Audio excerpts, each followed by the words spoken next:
Hello guys, আজকে আমরা class করব ক্লাস 2 এর একটি গ্রামারের বিষয়কে নিয়ে। সেটি হচ্ছে গোজ, গো, ডাজ, ডু। কোথায় গোজ বসবে, কোথায় গো বসবে, কোথায় ডাজ বসবে, কোথায় ডু বসবে।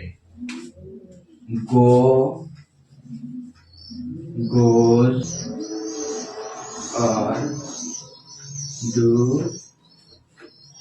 does।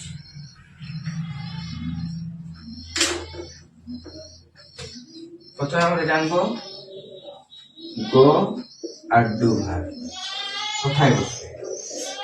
এটা আমাদেরকে মনে রাখতে হবে প্লুরাল সাবজেক্টের পরে প্লুরাল সাবজেক্ট এর পরে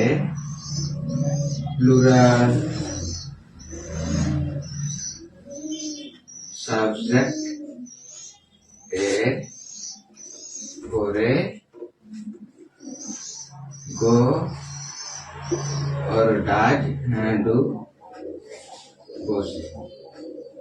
প্লুরাল সাবজেক্টের পরে ডু আর গো বসে। প্লুরাল সাবজেক্ট কোনগুলো? প্লুরাল সাবজেক্ট আগে আমাদেরকে জানতে হবে। প্লুরাল সাবজেক্ট হচ্ছে দে।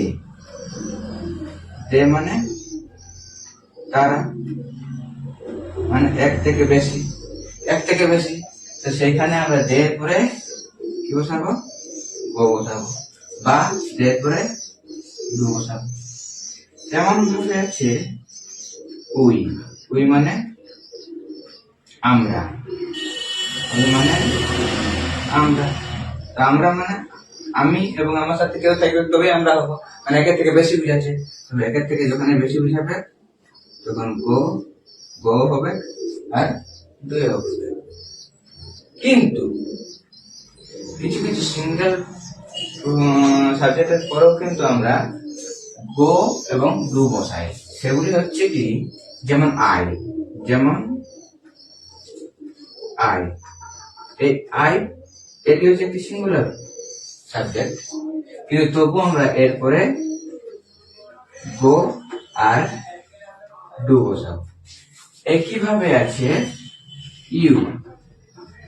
ইউর পরেও আমরা কি বসাবো? গো এবং ডু। একটি এক্সাম্পল চলে বুঝি, পরে সুবিধা হবে। যেমন দেখো, example 1, I dash goes to school daily। দেখো এখানে আয়ের পরে ব্র্যাকেটের মধ্যে গো এবং গোজ দুটি ভার্বই রয়েছে।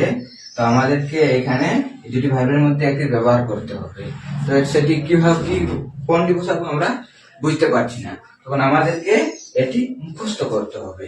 যেমন প্লুরাল সাবজেক্টের পরে, যেমন দে, উই, এদের পরে সবসময় জিও আর ডিও ডু, এখানে গো, এখানে ডু বসবে। একইভাবে আয়ের পরে গো, ডু বসবে। ইউর পরেও গো আর ডু বসবে। সেহেতু আমরা এখানে কি বসাবো? I go to school daily। Okay.